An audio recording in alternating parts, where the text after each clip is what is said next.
Imagine a world filled with literal, colorful characters, where every character is individually unique in terms of personality, shape, size, whatever.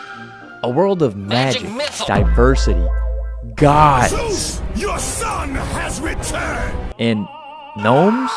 Now put all of that together and take some shrooms while also hitting the DMT cart, and that's what you get with this game. This is a mind fuck of a game, and I don't necessarily mean in terms of the story, but literally you will stare at your screen and your brain will hurt. Your eyeballs are going to melt from the sheer overdose of color and animation as your mind tries to figure out what the hell is going on. Don't fear, because everything will be explained in today's episode of Hidden Gems.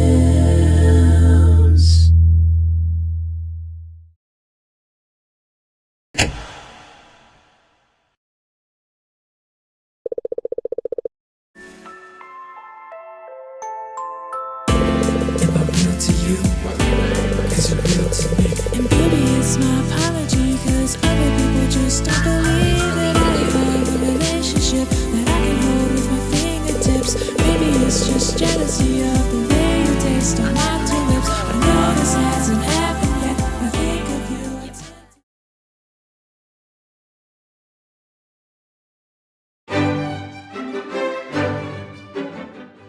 Everhood is certainly a game. It's a rhythm game built around fights where you dodge attacks, with the attacks coming from songs all unique to the individual you are fighting. Basically, every character has their own theme, which is pretty cool. The characters themselves are all very different in a variety of ways, with most of them having different roles around the world. However, some are there just to annoy you and send you off on tasks, which gets annoying after a while. Regardless, the story of this game gets very deep and complicated, taking a turn most probably weren't expecting. So, without further ado, let's get into it.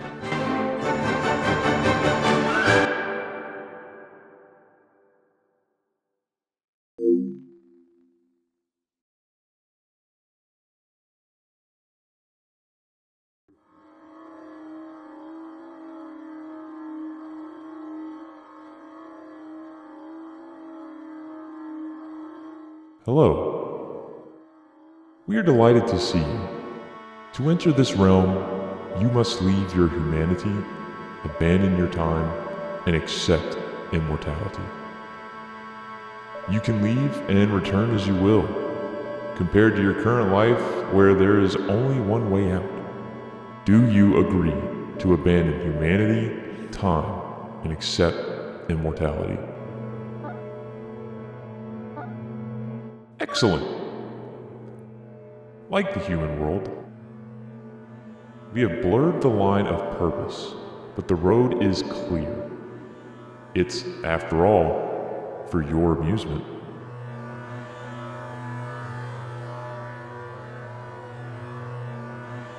The camera fades down to what looks like a broken wooden doll or puppet of sorts.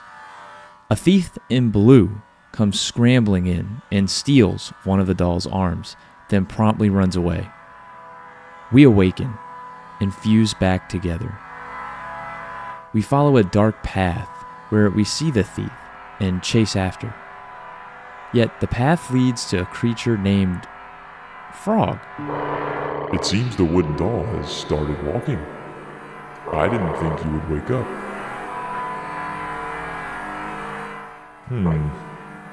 It seems you're missing an arm. I can't let you pass until I know you can fend for yourself. The screen turns black and white before it fades to black. We are then placed on a field with Frog being on the opposite side, being taught how to move and jump as slowly Frog's theme fades in. Colorful attacks fly at us along with the music as we learn how the game's battle sequences work. Unfortunately, I died trying to figure out the timing of the jumping animation, but we hop straight back to it. The song picks up in difficulty a little bit, but eventually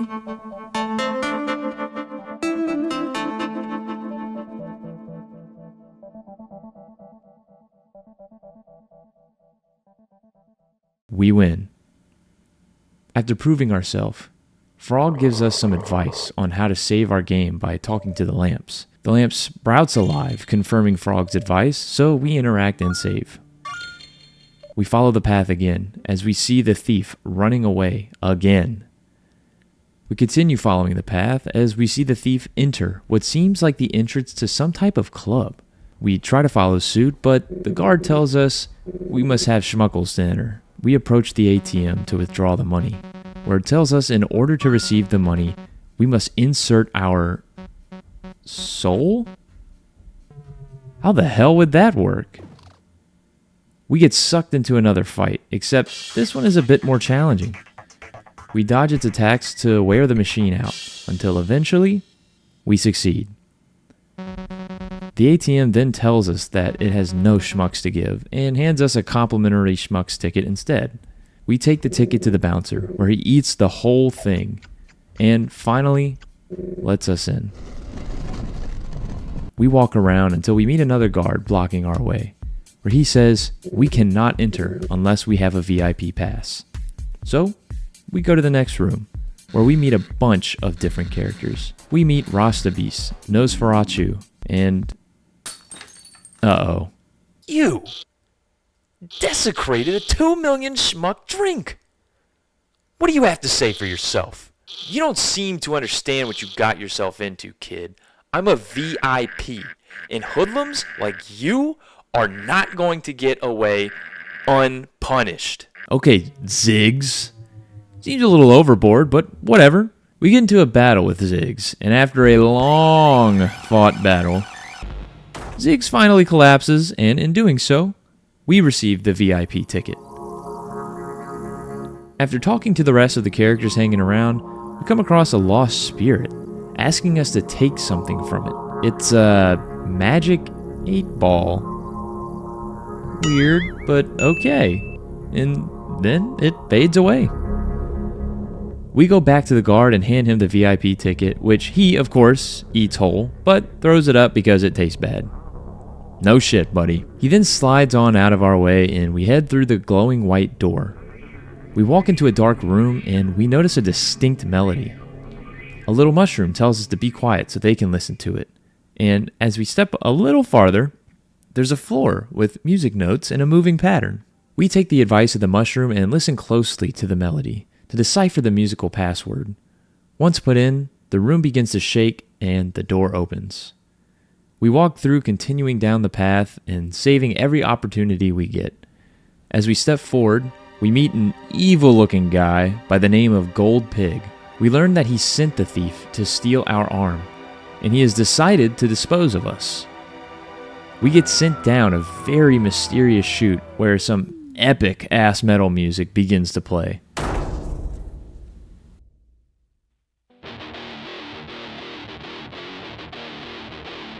Oh, this is sick. I wonder what this is all about. Holy shit! We get our ass lit up. We get sent to some ethereal plane where all of a sudden we are battling Frog again? That's strange. Wait, he's a lot creepier than I remember. Okay.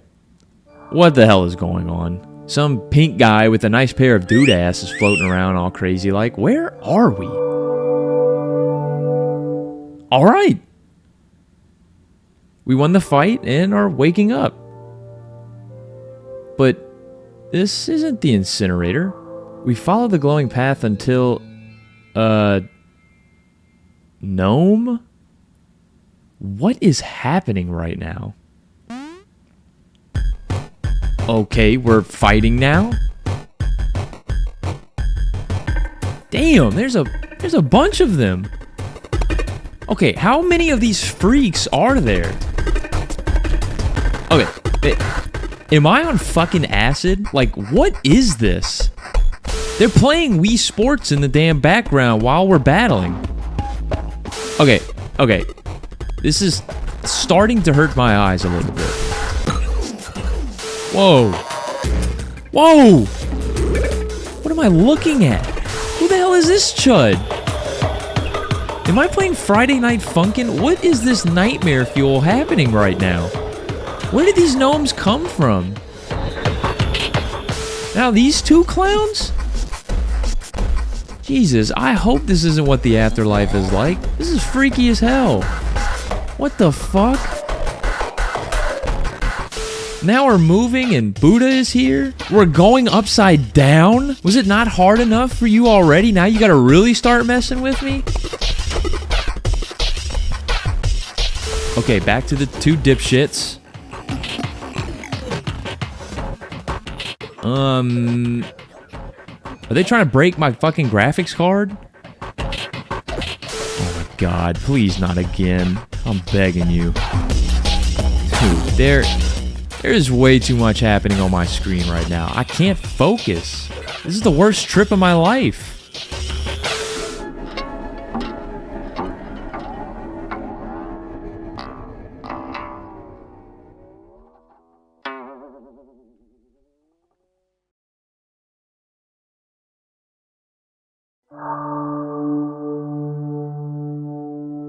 What are you doing here?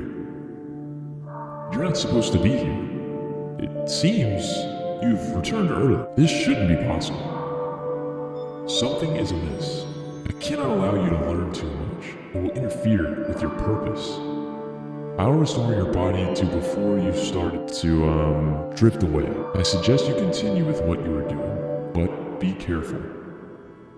I could give you some advice, that would help you, but it's a secret that must stay between us. If you want, I can give you an absolute truth. This is certainly not the right way to do it, but it might help you, or it might horribly twist you. Do you wish to hear the absolute truth? There are many absolute truths, but one of them is nothing is lost. Once life is death, there will be a transfer you cannot be a part of. The departed will wait for you in a place with no time. Hard choices will be justified in the end. There will be reconciliation no matter how ugly. Take this truth.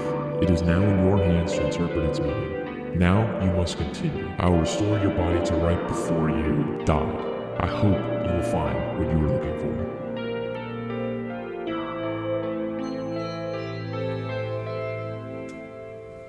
We're alive. That was very strange. After we are given the second opportunity and learned the so-called absolute truth, we make the long climb out of the incinerator. Once we reach the top, we see the thief lying on the ground, unable to move.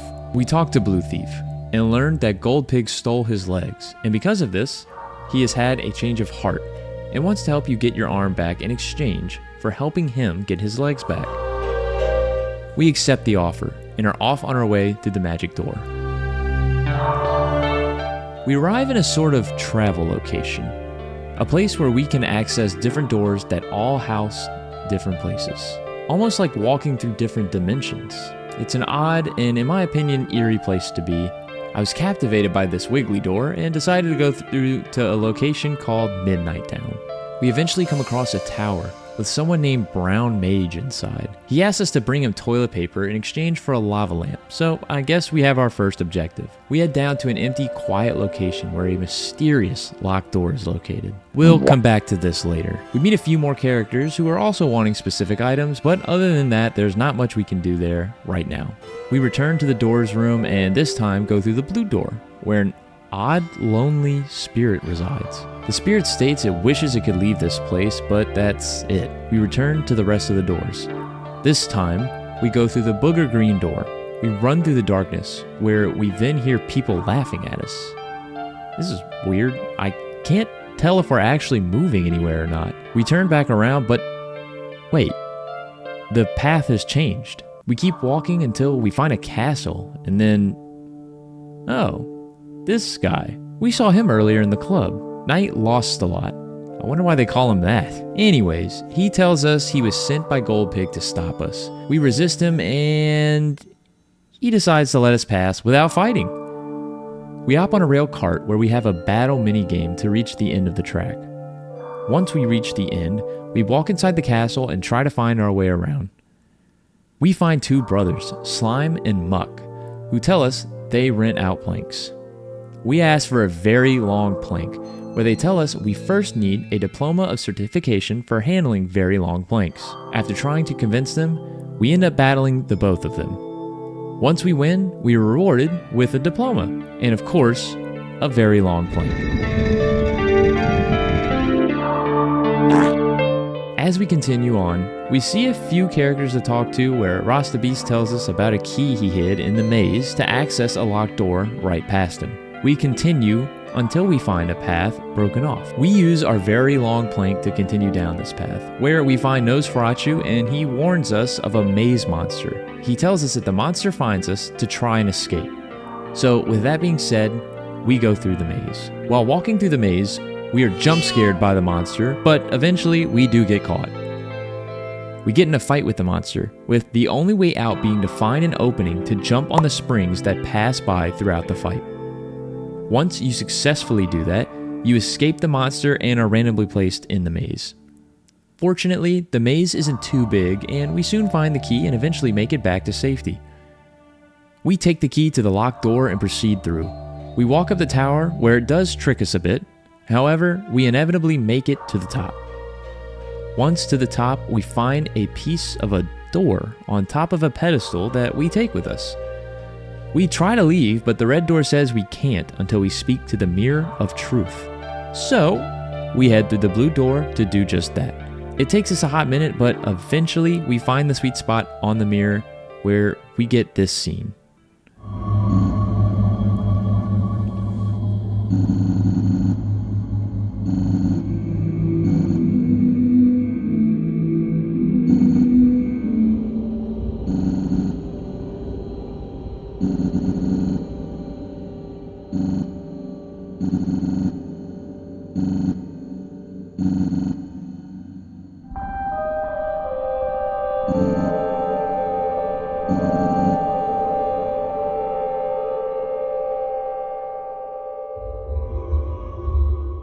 We get what I can only describe is our character's inner thoughts about himself. This version of himself in the mirror seems to know more about us than we do.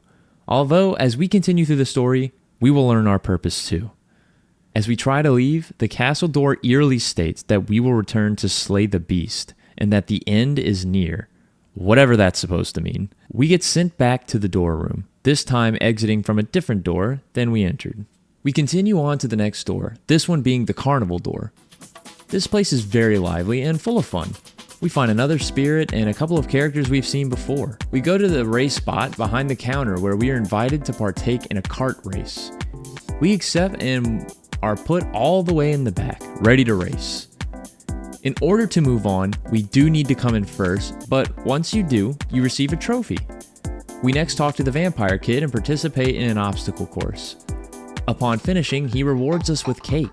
Now that everything here is completed, it's time to return to the door room. Except this time, we try to leave through the wrong door.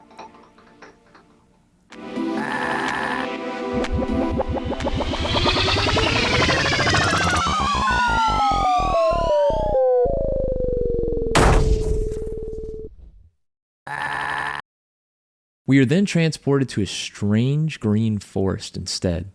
As we make our way through the path, we find a shiny gem and take it with us. We also find a locked purple door and eventually a character named Green Mage hanging on the side of the path. He asks if we have his eye and we hand him the shiny gem. Once restored, Green Mage is ecstatic and we learn he actually works for Gold Pig. However, since we helped him, he decides to transform the giant boulder in our way into a clay pot, which we take with us. As we try to leave, Green Mage says his debt is repaid and he'd be a fool not to take advantage of our weakened state due to losing an arm. So, we battle. Once we defeat him, he states that he doesn't care about the feud anymore, saying he just wants to have fun. He says he will no longer bother us unless we bother him, and welcomes us to the Mushroom Forest. He then leaves and we continue on our way. As we move through the forest, we seem to get caught in some type of trap. A weird scientist named Professor Orange and his troll sidekick Grundle knock us out with a stun gun and take us back to his lair. We eventually wake up dismembered, and after repairing ourselves, We grab Blue Thief and try to leave, but are stopped by Grundle and forced to battle. After Grundle is defeated, we make our way out of the lair until we are stopped by Professor Orange and are forced to fight a creature that he said he replicated. Orange says it's an ancient being so powerful that it can only be maintained for a few minutes. But before the creature can do any real damage, it already ran out of juice. Professor Orange escapes, and we continue down the path where we come across a crazed character by the name of Harold Haley. Haley is shaking and crying in fear, claiming to hear voices and see something that we as the player cannot. Unfortunately, there's nothing we can do, so we move on. As we walk through a dark path, we are again stopped by Professor Orange. We begin a battle with him, but this time not in the traditional way. Orange uses a machine to fight us, and we use the entirety of the room to dodge all of his attacks, until he finally gives in and we pass through the machine. We end up finding another piece to that mysterious door, and finally, our way out of the lair. However, once we get out, we shut our eyes and are visited with a scene of Goldpig talking to Purple Mage. They know that Orange failed to stop us and say they have moved to Goldpig's hideout with our arm. We also learned that the door pieces we have been finding belong to Goldpig's hideout, but before we can find out more, Goldpig's emerald alerts him to our presence, and he uses his magic to stop us from listening. With this new knowledge, we leave and return to the door's world, where Frog is waiting for us. We talk to him where he basically tells us that our path is about to get harder, yet he believes in us. With that being said, we return to Midnight Town because now we have some quest items to turn in. We give Stone Guardian some cake where he finally moves and we receive a hook. We then talk to the flower shopkeeper and give them the clay pot in return for a frisbee looking hat that's just a garbage lid. We take this to the trash can, which starts a battle for the half-used toilet paper it's hoarding from us. Once defeated, we receive the toilet paper and we take it to Brown Mage for the lava lamp. We end up not receiving the lava lamp and are told if we bring him batteries, he super promises to give us something awesome. So I guess we'll be back later. We move on inside a house where we find a bunch of characters all sitting at a table, all playing a D&D type game, and we decide to tag along. As Green Mage sets the mood, we play as a hero with a powerful sword, able to deflect any red attacks who's trying to defeat the evil wizard. As we receive the weapon, we are attacked by an evil goblin that we need to swiftly dispose of. We fight the goblin and learn the new mechanics on how to deflect red attacks. Once the battle ends, we head out on our journey to beat the evil wizard. After beating a few fights, we make it to the evil wizard's tower and face our enemy. Once we defeat the evil wizard, we have beaten the D&D game and get a collage of the rest of the characters' futures. Once back to the real world, Green Mage commemorates us for our great work and gives us the final piece of the door we need to find Goldpig. After we leave the house, we talk to the fish and trade our hook for a nice stick. Blue puts it best. We then leave Midnight Town and head back to the door realm, where we find an empty door frame. We place the pieces we have received onto the frame, and before entering, the door tells us it will be a long, unforgiving journey, and do we wish to proceed? After making it this far, we head on through to a strange desert world.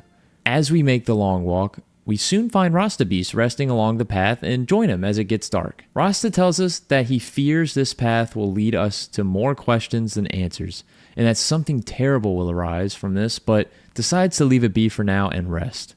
Blue then also questions what we are doing and questions the people in this world, yet decides to put his faith and trust in us, and he too falls asleep. After pondering for a bit, we too followed suit. We wake up the next morning and continue down the path until we are stopped by our old pal, Night Lost Lot. He threatens to stop us, but we obviously don't take him seriously. After ignoring him for a bit, he decides not to bother and asks us to tell Goldpig he fought bravely. Not that I think Goldpig cares. We keep moving forward until we come across a barely working car. Upon interacting with it, we can take some batteries from it, We decide to take the batteries, and before continuing, we walk all the way back to Midnight Town to trade them to Brown Mage. Once we give him the batteries, he opens up his secret passage, which ends up being the locked door we found earlier in the game. We go inside Brown Mage's lair, where we find a note from Green Mage prior to us meeting him in Mushroom Forest. The only thing of notice in this letter is the mention of Ruby, indicating it holds something of significance. We then talk to Brown Mage, where he says he's looking for a special stick, which we happened to find earlier. In return for giving him the stick, he gives us a golden key. We take this golden key to the shop, where a locked chest is located. We use the key on the chest, and this happens.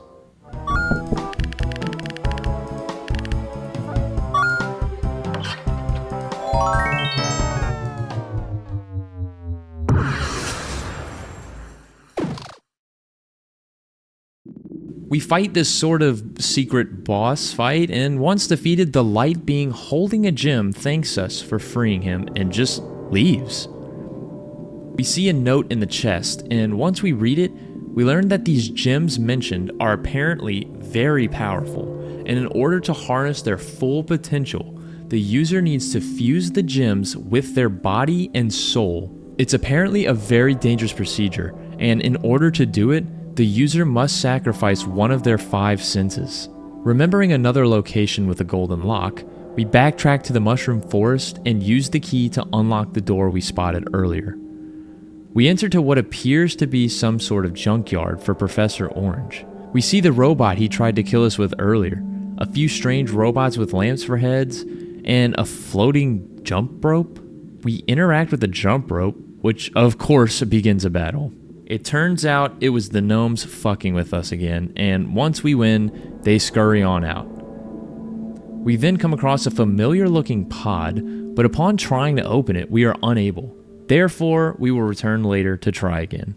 As I continued to walk around, I noticed these strange mushroom silhouettes, and after interacting with one, they congratulated me and told me there are 7 more to find. So, we set out to find them all. Once they are all found, the last one lets us know that they'll be waiting for us at the sacred gate far to the west. We head straight there and find them all dancing around the forest spirit. After talking to the forest spirit, they tell us that there will come a time when we will need to talk, but that's not tonight, and they open a path off screen to the left for us to follow. We follow it and meet Brown Slim Mushroom, who offers to give us something in the form of a challenging experience, which we eagerly accept. We get transported to a battle where we basically experience a shroom trip. This fight gets extremely wacky, as not only are you dodging attacks, but you're also basically going through a therapy session at the same time. As the battle comes to an end, we are transported to a familiar realm. It seems that you're back. Did you know what you were getting yourself into? You don't have to keep coming back. We are always watching. I hope you're enjoying yourself, that you have something to do. Being it is not always easy. Have you come to hear an absolute truth? There's a risk you might change upon hearing it. Sometimes not for the better. Are you sure you want to hear an absolute truth? There are several absolute truths. One of them is, you are me, and I am you. Even the ones you hate and love. Remain true to yourself. Your thoughts were never yours anyways. Take this truth. It is now in your hands to truly interpret. It's humorous how you wanted to experience this life. We told you many times to not go through with this. You thought it would be fun, and here you are.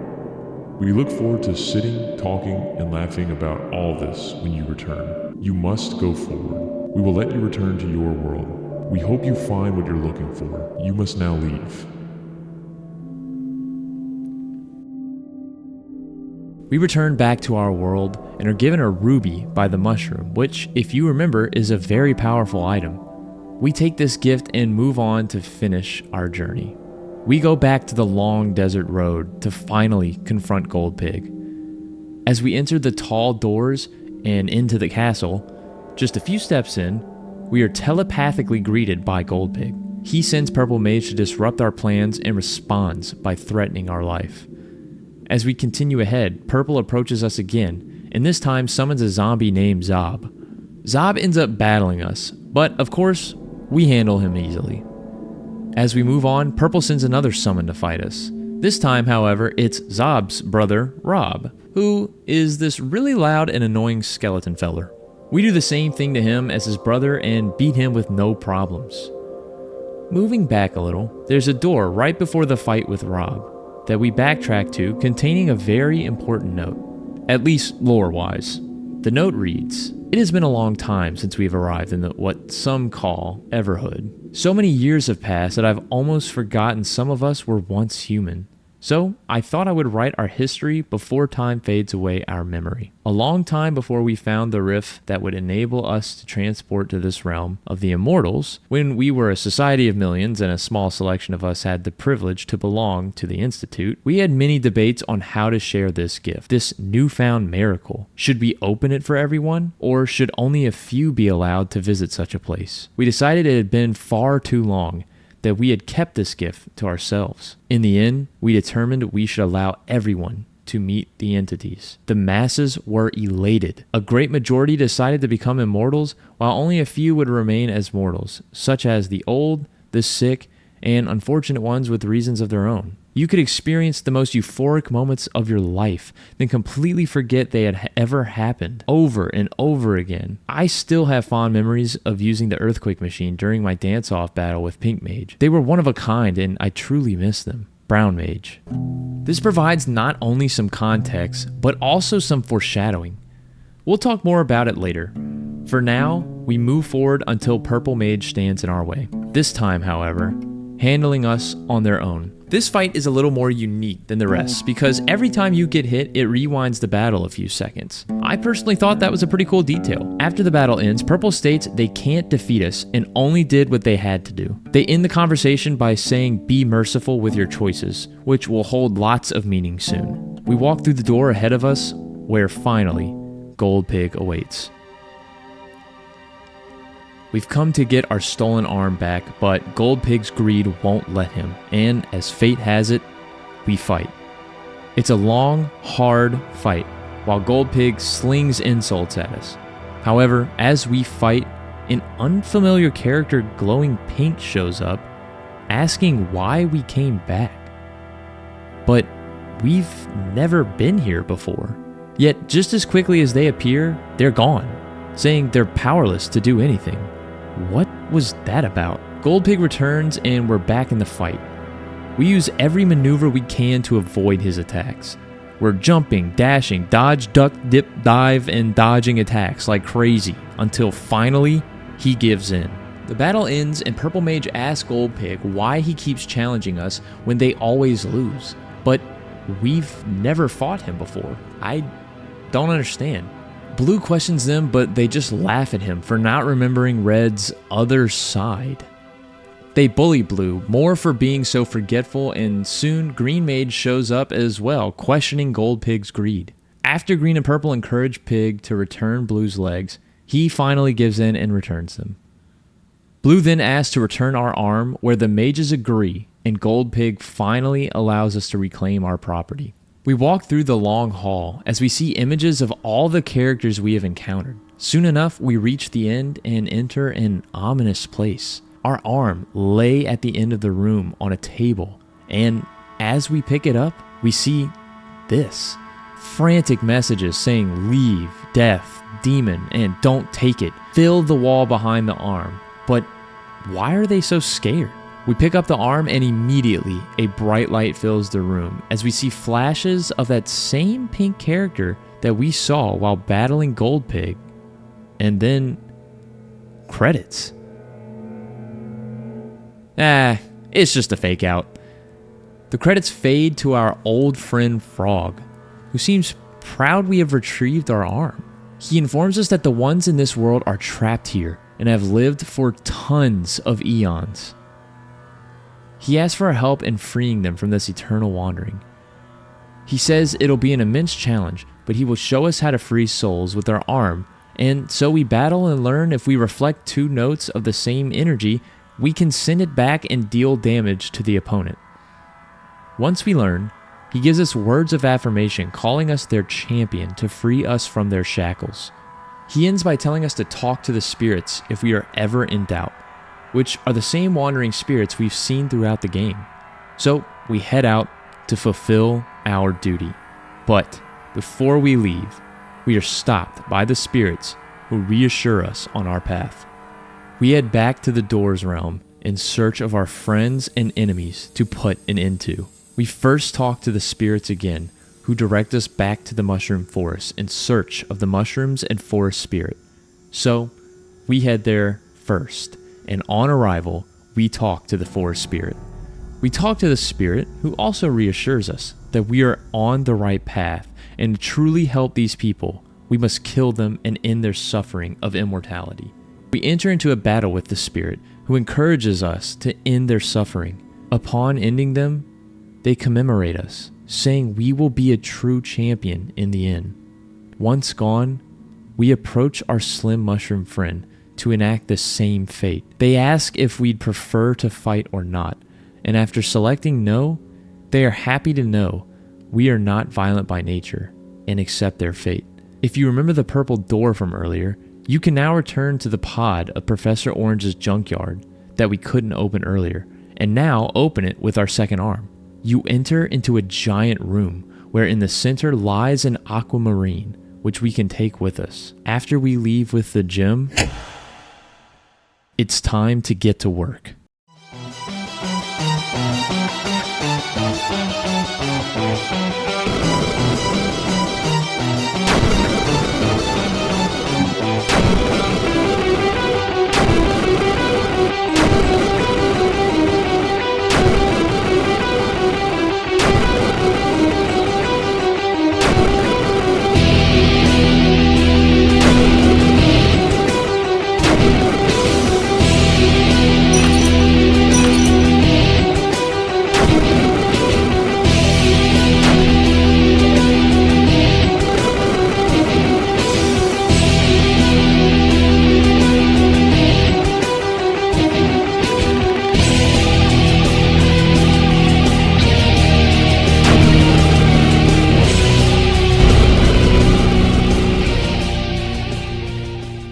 Oh, it's blue.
A true friend till the end. But we must continue and find Green Mage while we're at it.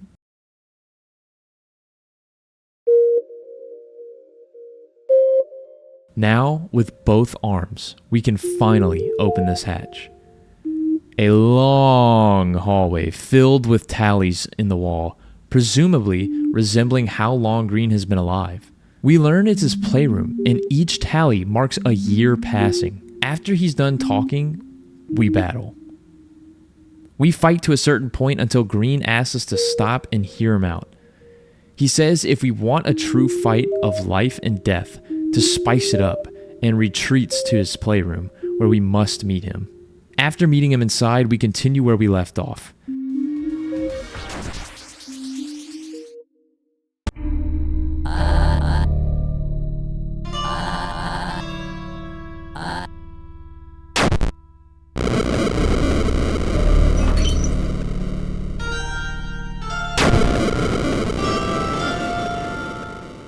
The fight is over, but there's still more to do.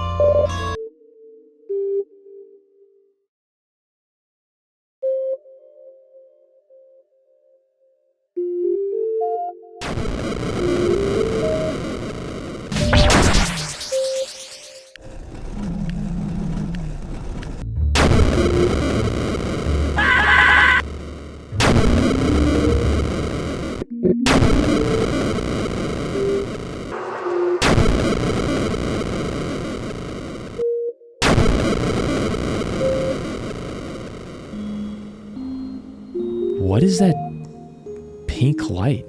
I guess I'll follow it?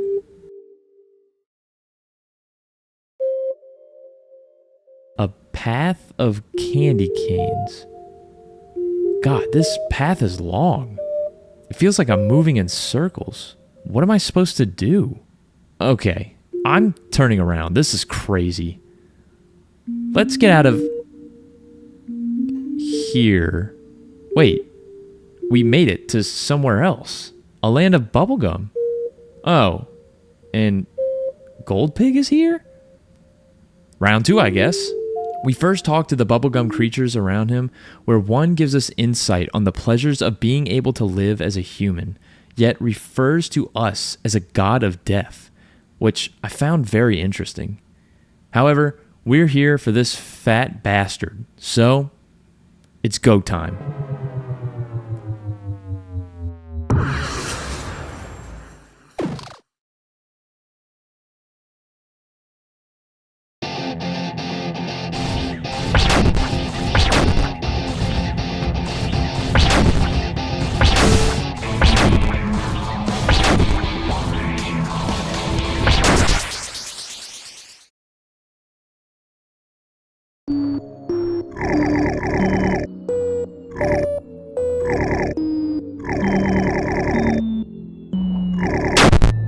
As we defeat him, he tries to call us a piece of shit, but he got his fat ass cut off by the long wood of our cock as he fades away and his gems explode. Only 2 left to go until we have completed our purpose. We go back to the mirror tower, except this time on our way up, we are asked if we want to stop killing. When we say yes, the selected hand confronts us directly, saying it will help us become stronger, and starts a battle. We defeat the hand and continue all the way to the mirror room where Purple Mage is waiting. They beg us to stop, saying we aren't a killer, and even breaks the 4th wall, asking us to refund the game if we still can. We continue anyways, and not wanting to give up without a fight, we battle. Upon defeat, Purple compliments us and fades away like the rest. We look into the mirror one last time and are instructed to go to the Court of Spirits with only 1 soul remaining. So, we do just that. We talk to the spirits who reassure our doings and tell us there's 1 soul left before disappearing. We leave the room and the spirits are now waiting outside. They instruct us to close all doors permanently. We approach every door and permanently end their existence as instructed. Every door leaves us with a positive message. It is honestly sad to see such an interesting place meet its end. Once finished, we talk to the spirit who thanks us for completing its task, even though we knew it would be hard. As they finish their speech, all the spirits surround us saying they will now give us the power to finish the last soul, their son. The rabbit from the beginning of the game runs out from behind them and transforms into a bright star. The spirits then provide us with the power we need to defeat it. We fly off the screen into nothingness, as it's time for the final battle.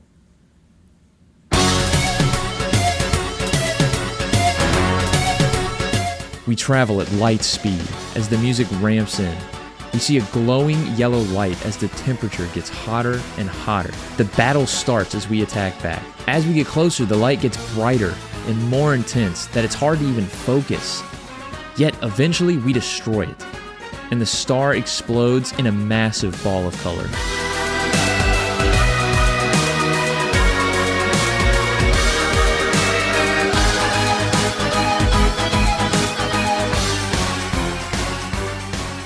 It fades to black as we stand there still, in an empty void. All of a sudden, we hear music again and see colors outlining some kind of shape. It's a door with a bunch of odd faces on it. The door eventually opens and we are suddenly in a wave of blue. Looks like the fight isn't over. As we make it further, an entity begins to talk to us, welcoming us back. So many trippy colors and patterns fill the screen, distracting us from the attacks flying at us. We then get flashes of every character we have seen throughout the game, and I mean everyone. After this nerd is done talking, one of the spirits shows up and starts having a schizophrenic episode. Soon after, all the spirits show up and start ganging up on us. Then, as soon as they appear, they're gone. And some of the previous villains show up and sling insults at us. Then cross the beast. Then that pink guy from earlier in the game. All the other characters seem to know who this is. Pink says we helped them and did what he could not. They say that we should not fear death, for it has come to free us.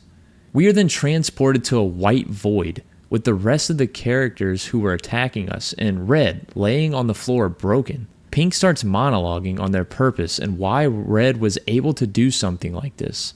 We learn that Pink was the one destined to kill everyone, but didn't have the will. So he created Red as an illusion to do the job for them. As everyone leaves upset, Pink begs Red to help him. We put in the secret gamer code and a piece of Red returns.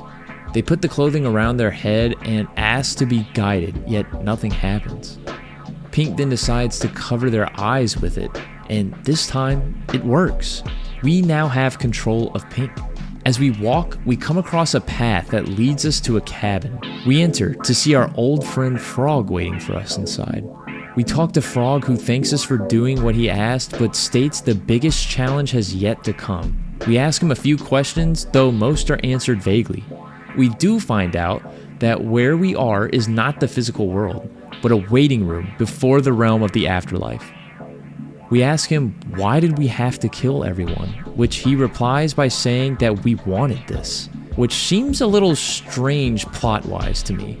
Once we finish talking to him, we do the same thing that we've done to everyone else so far. We head through the door and follow the next path through a glowing green doorway. Through the door is another dark room with a long glowing path. We follow it all the way down until we hit pitch black and the water starts getting deeper. We start to sink and are asked to either resist or let it happen. If we resist, we are greeted by some of the other characters we killed, who then reminisce about their lives, feeling good or bad about the way they lived. However, inevitably, we must give in and sink into the water.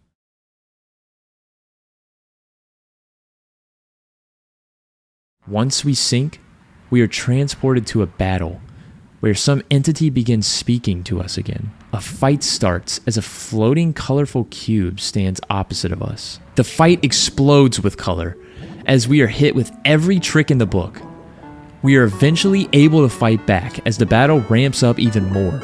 We attack with everything we can as the battle just keeps getting more intense and more distracting.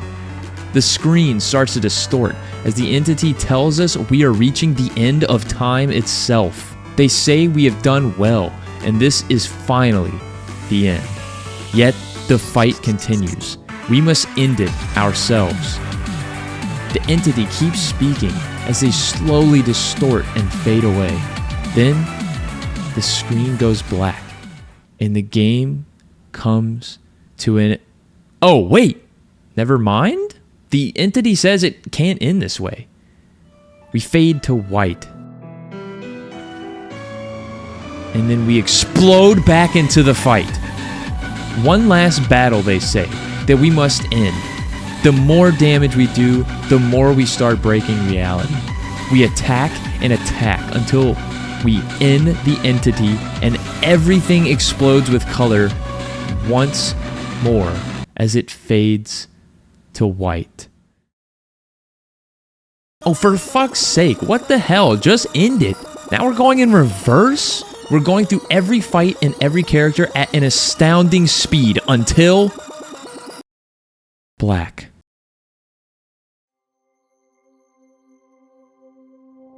Where am I? Am I dead now? What am I? Is that Buddha? We awake, surrounded by our friends. We are told we made it to the waiting room, a place after death, and also the end of this game.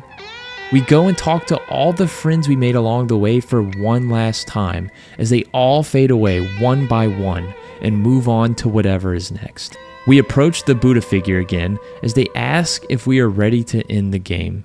As we hit yes, we are taken to another fucking fight. Are you kidding me? We see all the characters again dancing, and as the song starts coming down, Buddha says, "Let's end this in a proper fashion," as the screen fades to white.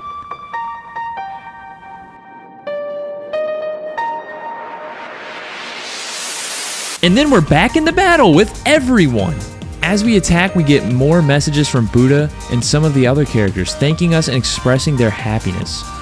Once we deal the final blow, the song ends as the characters teleport away one by one. We get one final thank you, and the screen fades to white.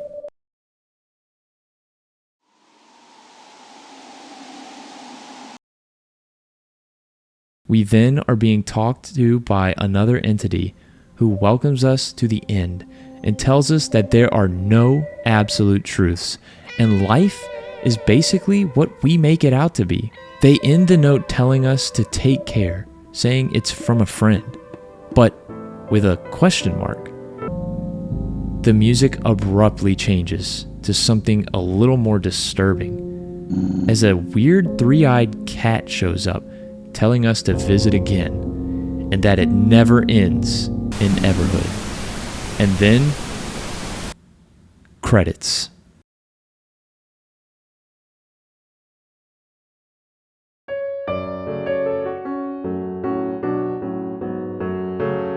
We have actually reached the end this time, finally. Now, before I get into my thoughts about this game, we need to answer the question of the day. Is Everhood a hidden gem? In my honest of all honest answers, I have to say no.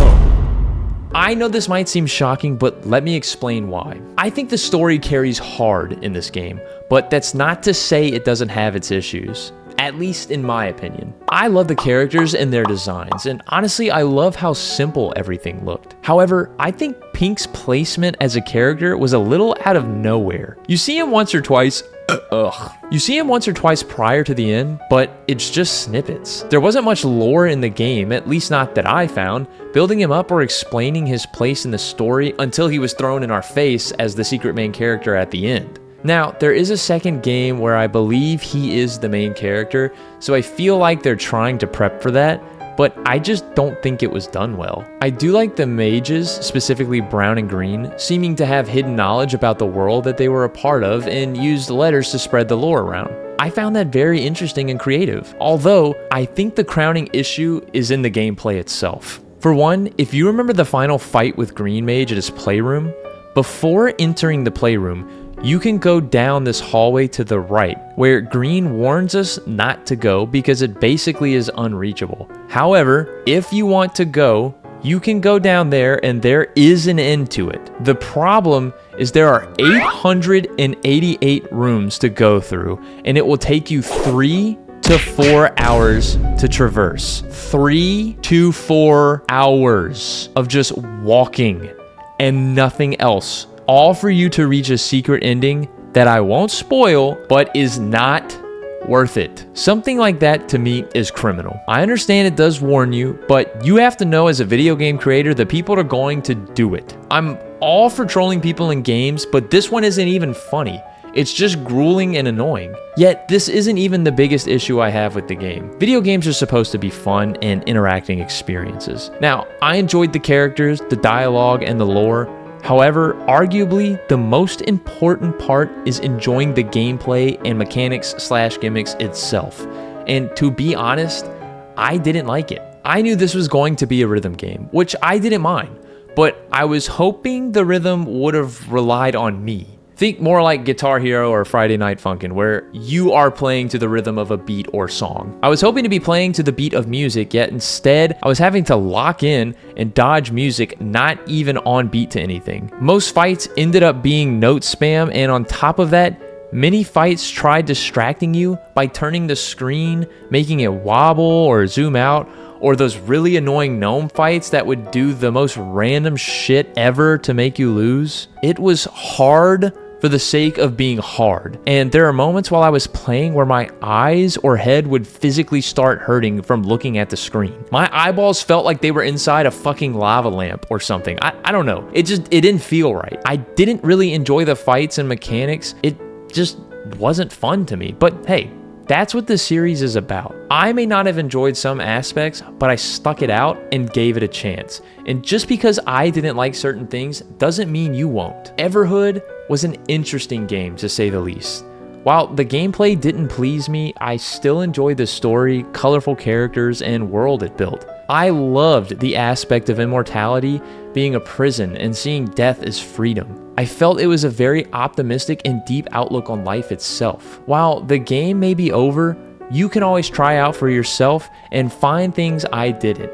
And once you reach the end, maybe you can do what the cat said and visit again in the second game, because apparently it never ends in Everhood.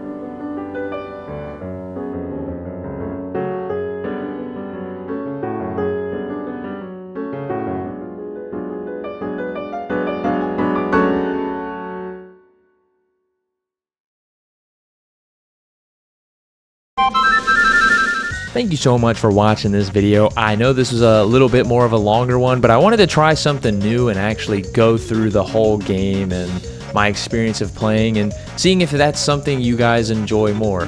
Or if you want me to stick to just going through some aspects of the game and, you know, not spoiling the rest of it for you guys to play, I can certainly do that too.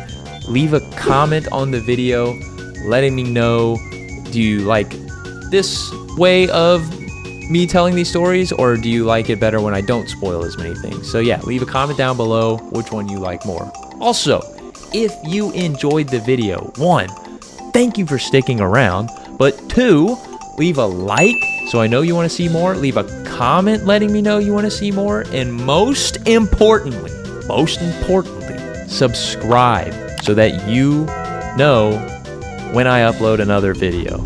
Because trust me, I want to see your beautiful face again. I want to see it so bad, man. I want to see it so bad. Also, I am a musician in real life. That is like my main thing. I went to school for it and everything. So I have a link down below to my Spotify. But if you don't use Spotify, all my music is on all platforms under the same alias Cinema Dude. I just released a new single, so go check that out. I think you'll really enjoy it. And yeah, I appreciate you being here, because I love seeing you and I love making videos for you.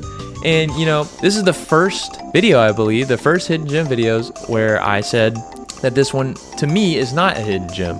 But you know, just remember, you know, you don't have to agree with anything I say, because at the end of the day, my name is Cinema Dude, and what the hell do I know?